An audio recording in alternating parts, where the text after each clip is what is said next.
नमस्कार। यह घटना बहुत पुरानी है, लेकिन इसलिए इंपॉर्टेंट है क्योंकि बहुत लोग ये कहते हैं कि भारत का सबसे बड़ा दुश्मन कौन।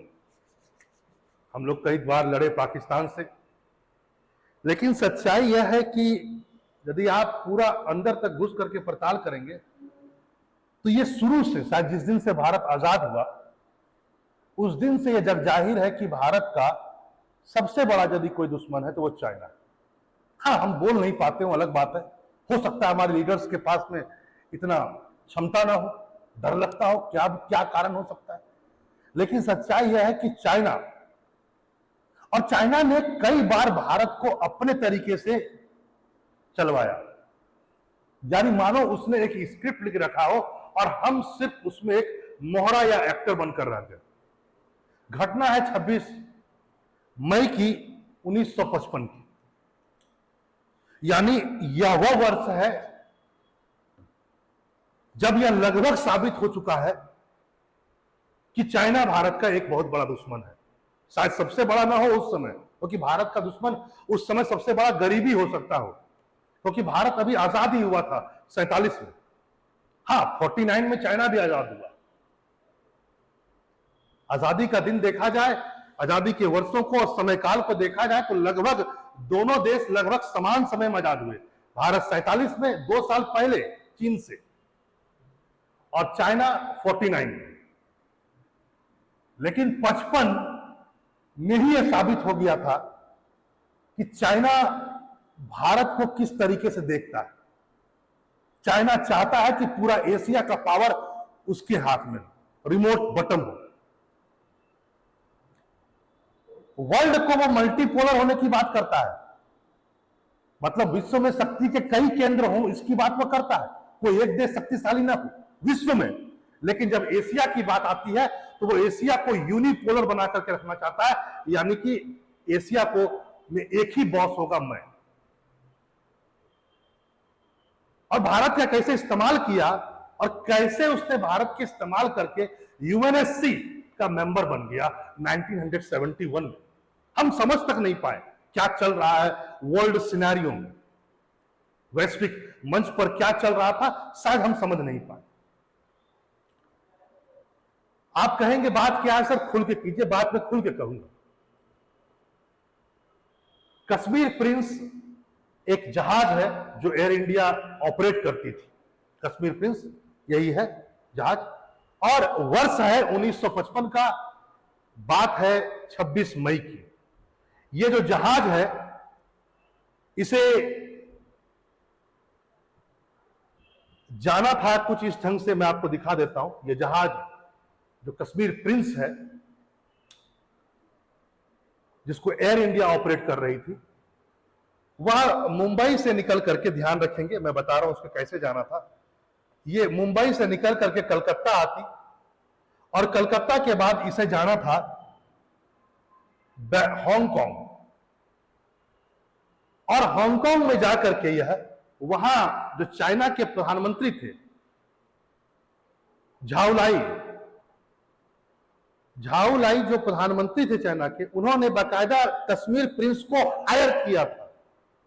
हायर मतलब आप समझ रहे हैं, उधार पर लिया था या किराए पर लिया था उस जहाज को। अरे भैया, उस समय चाइना भी उतना ताकतवर देश नहीं है, अभी तो आजाद ही हुआ था, हम भी नहीं थे। तो उसे लगा एक थोड़ा चार्टर टाइप का प्लेन था, तो इसने हायर कर लिया वहां के प्रधानमंत्री, चाइना के प्रधानमंत्री ने, और कहा कि मैं इसमें बैठ करके पहुंचूंगा कहां, इंडोनेशिया।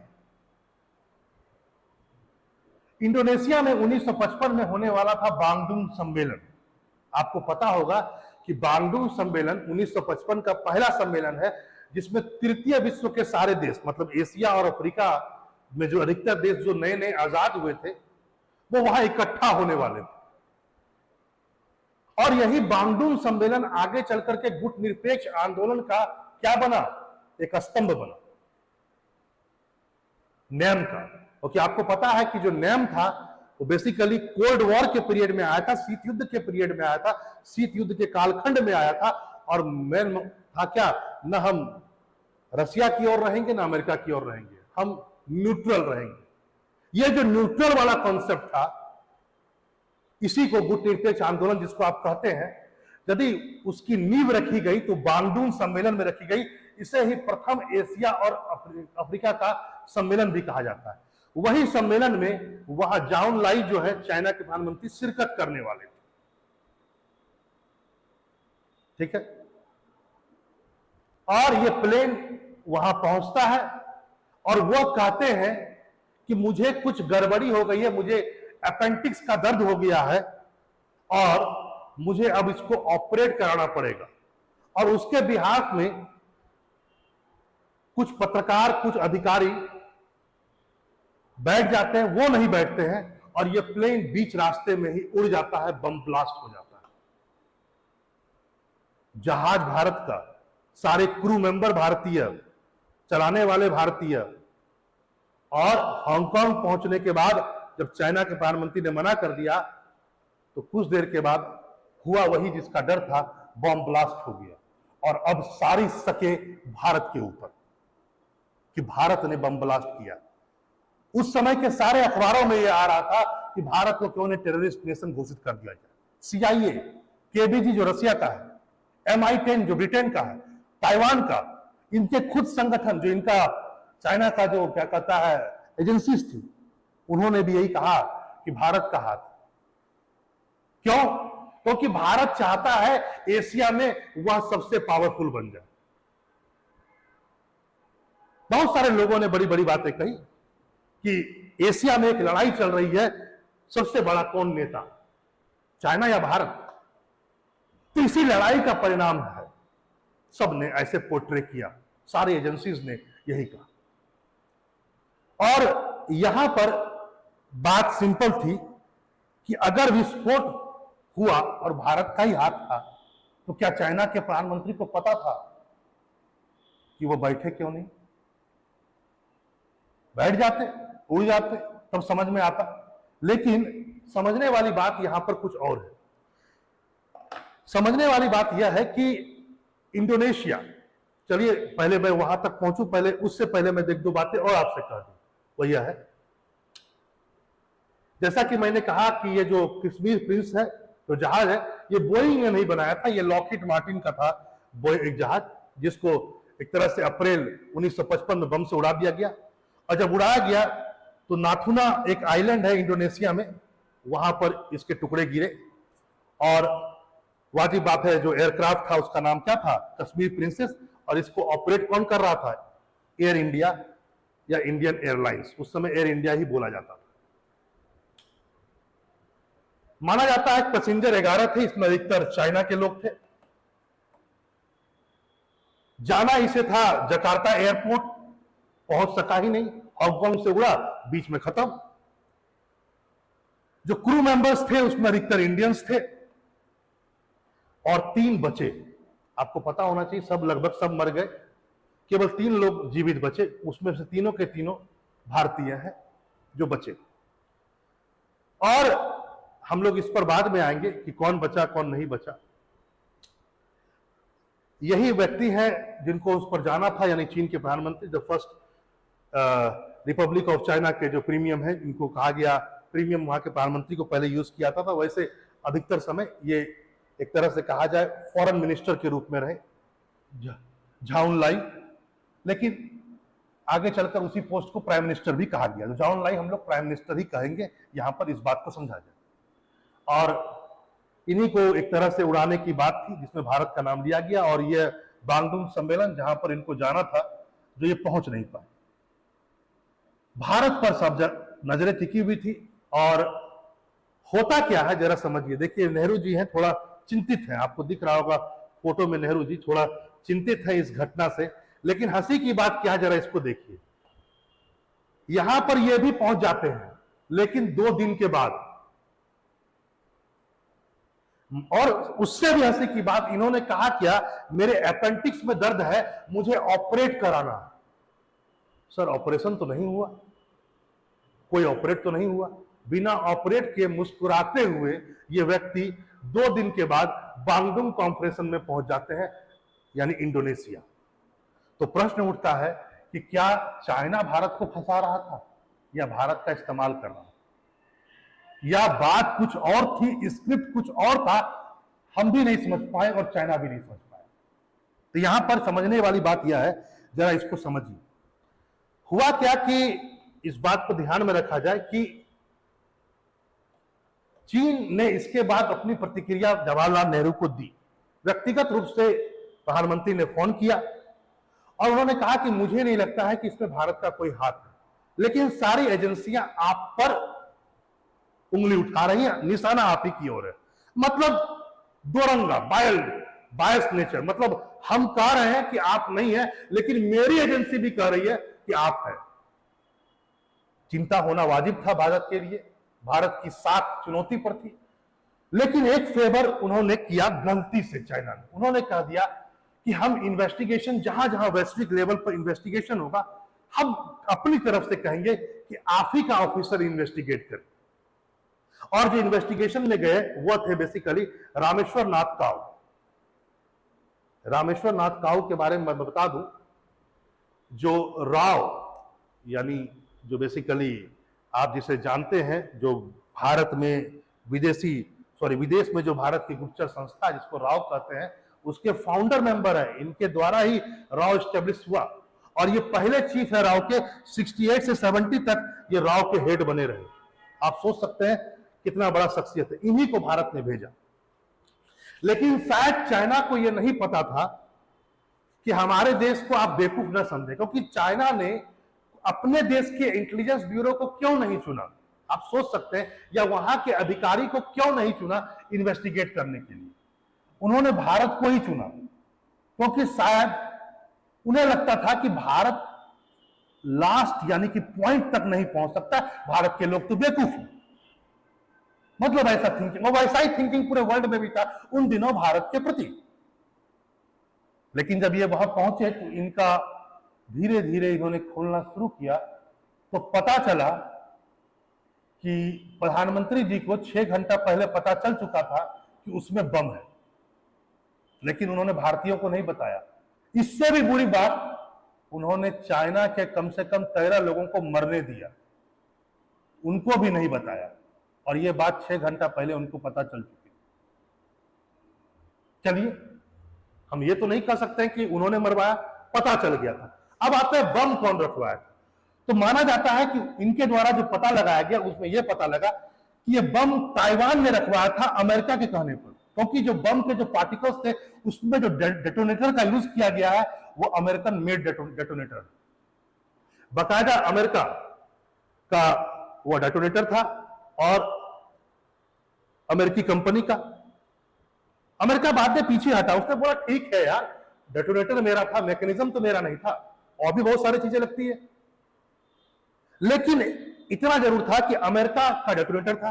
और बाद में जैसे से इन्वेस्टिगेशन आगे चली तो पता चला कि ताइवान के जो चांग काई शेक है, उन्होंने ही हांगकांग में ये बम रखवाया था, वहां के एक चपरासी के द्वारा। क्योंकि जब वहां पर लैंड हुआ ना भाई हमारा जहाज कश्मीर प्रिंस, तो वहां का एक चपरासी टाइप का जो स्टाफ था उसी के द्वारा बम रखवाया गया। ये बात अलग है कि ताइवान वहां तक इन्वेस्टिगेशन पहुंचता, ताइवान ने उसको उठा करके हांगकांग से अपने देश ले गया। तो यहां पर बात समझने वाली जरा समझिए, अमेरिका ने बम रखवाया, ताइवान के ऐसे कहा जाए ताइवान ने बम रखवाया अमेरिका के कहने पर। मारना था चीन के प्रधानमंत्री को, फंस भारत गया। और हां, एक बात जान लीजिए, इसकी सूचना रसिया को भी पहले से थी, केबीजी को, लेकिन भारत को कोई नहीं बताया। अब यहां पर समझिए क्या हुआ। यहां से चाइना एक बार्गेनिंग पावर में आया। चाइना को तो लगा हम बेवकूफ देश से एक व्यक्ति को भेज रहे हैं, उसको पता नहीं चलेगा। पता सब चल गया कि 6 घंटा पहले आपको पता चल चुका था, और आपको यह भी पता चल चुका था बम ताइवान ने रखवाया। आपको पता होना चाहिए, मैं बता दूं, चीन 1949 में आजाद जरूर हुआ, लेकिन 1971 तक अमेरिका का मानना था कि जो ताइवान है वही ओरिजिनल चीन है। उसने चीन को चीन नहीं माना, क्योंकि 49 से पहले जिसका शासन चाइना पर था वह थे चांग काई शेक। माओ ने कर दिया पूरा विद्रोह, चांग काई शेक को भाग करके जाना पड़ा ताइवान। उस समय उसे फॉर्मोसा द्वीप कहते थे। और चांग काई शेक पर अमेरिका का पूरा भरोसा है, बहुत सारा पैसा दिए, अमेरिका परस्त थे वो। और अमेरिका शुरू से ही कम्युनिस्टों का विरोधी, तो वो कैसे चाहता कि चाइना में कम्युनिस्ट सरकार आ जाए, और आ तो गई। माओ से तुंग यानी माओ के नेतृत्व में राष्ट्रपति बन गए माओ, चाइना का ऑल इन ऑल।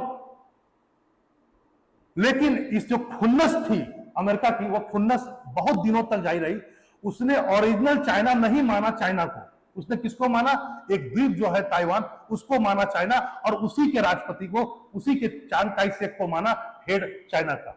और आपको ये पता होना चाहिए, आप जानते होंगे यूनाइटेड नेशन सिक्योरिटी काउंसिल में जो 5 मेंबर हैं, उसमें जो चाइना आपको आज दिख रहा है, उससे पहले 71 से पहले वह चाइना वहां नहीं था। ताइवान वाला जो चाइना था ना, वो था वहां पर।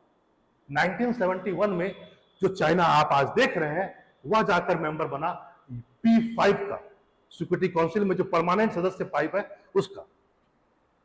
तो यहां पर जरा समझिए, चाइना के प्रधानमंत्री को पता था कि ताइवान का जो चांग काई शेक है, उसके कहने उसने बम रखवाया। दिमाग किसका लगा हुआ, पैसा किसका लगा हुआ, बम किसका लगा हुआ? अमेरिका का। लेकिन हुआ क्या? उसने भारत को कल्पित होने से रोका नहीं, बचाया नहीं। जितनी देर तक हवा में रहे बात रहने दो। और सुनिए, उसके बाद क्या हो गया? चाइना बार्गेनिंग पावर पर आ गया। अमेरिका धीरे धीरे ये बात जब फैली, तो एक ढंग से अंदर ही अंदर चाइना ने ये खबर पहुंचा दी अमेरिका को कि हमको मालूम है कि तुम हमको उड़ाना चाह रहा था। अब अमेरिका बैकफुट पर आ गया। जैसे ही बैकफुट पर आया, उसकी इज्जत भी खराब हुई इस घटना के बाद कि तुम या किसी देश के राष्ट्रनेता को मरवाना चाहते हो। उसने ताइवान से अपने संबंध को धीरे धीरे खत्म किया, और इसी का परिणाम है कि धीरे धीरे क्या हुआ, ये वाला जो चाइना है, इसको करीब लाना शुरू किया अमेरिका ने। और एट लास्ट 1971 में क्या हुआ?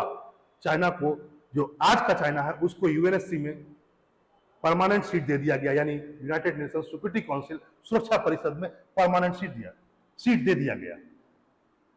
भारत का पूर्णतः इस्तेमाल हुआ। इंडोनेशिया की सरकार ने भी, इंडोनेशिया के इंटेलिजेंस ब्यूरो ने बाद में, जब हमारे इस नाथ काऊ जी का, रामेश्वर नाथ काऊ जी के इन्वेस्टिगेशन के बाद, इंडोनेशिया ने भी आगे बढ़ करके आगे बहुत सारा इन्वेस्टिगेशन किया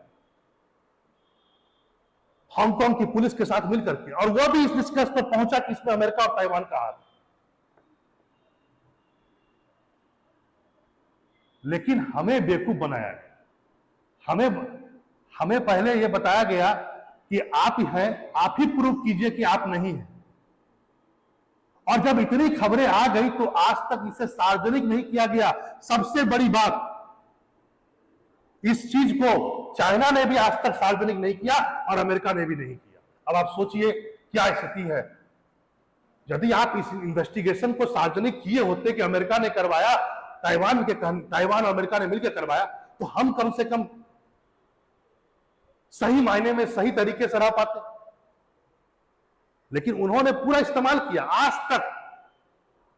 हाँ, यह बात अलग है कि उन्होंने भी एटलास कर दिया यार तुम्हारा हाथ नहीं था, कोई आतंकवादी ने कर दिया, लेकिन था तो हमारा एयरलाइंस। लेकिन चाइना ने भी आज तक नहीं कहा कि वह इन दोनों के द्वारा करवाया गया और न अमेरिका ने। क्यों? क्योंकि अमेरिका ने 71 में जो दे ही दिया उसको यूएनएससी का मेंबर। तो भारत को इस्तेमाल किया गया इसलिए, और चाइना शुरू से करता हुआ आ रहा है। चाइना चाहता है कि वह एशिया का बॉस बने। इसलिए भारत और चाइना के बीच में जो, यदि कोई कहता है कि आप पाकिस्तान और चाइना के बीच में सबसे बड़ा दुश्मन कौन, तो वो चाइना ही है।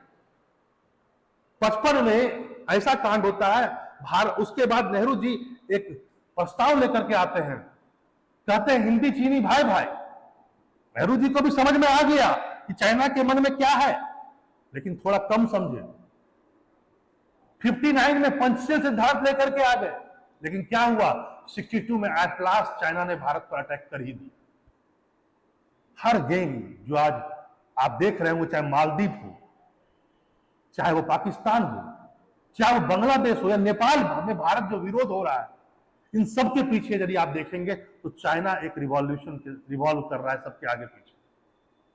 और फिर मैं कह दूं, इस बात को जान लीजिए, ये आज का चाइना नहीं है जो भारत विरोधी है, ना 62 का चाइना है जिसने भारत पर अटैक किया। सच्चाई यह है, चाइना जिस दिन आया है अस्तित्व में, उस दिन से उसके नीति में भारत विरोध है। क्यों? क्योंकि वह एशिया का बॉस बनना चाहता है। यह बात अलग है कि आज भारत में एक बहुत ही शक्तिशाली सरकार है। आज वो दिन नहीं है। आज हो सकता है भारतीय लोग अभी भी ज्यादा बदले नहीं है। यदि चाइना ये बात सोचे कि भारतीय बेवकूफ है तो चल सकता है, हो सकता है, लेकिन ये बात चाइना जानता है कि यहाँ की सरकार बेवकूफ नहीं है। आज भारत के जो सरकार है बहुत स्ट्रांग सरकार है। भारत का जो एजेंट है वो भी बहुत शक्तिशाली है। वो चाइना से पहले पता लगा लेगा कहां बम है कहां नहीं। चलिए फिर मिलते हैं नए टॉपिक के साथ। नमस्कार।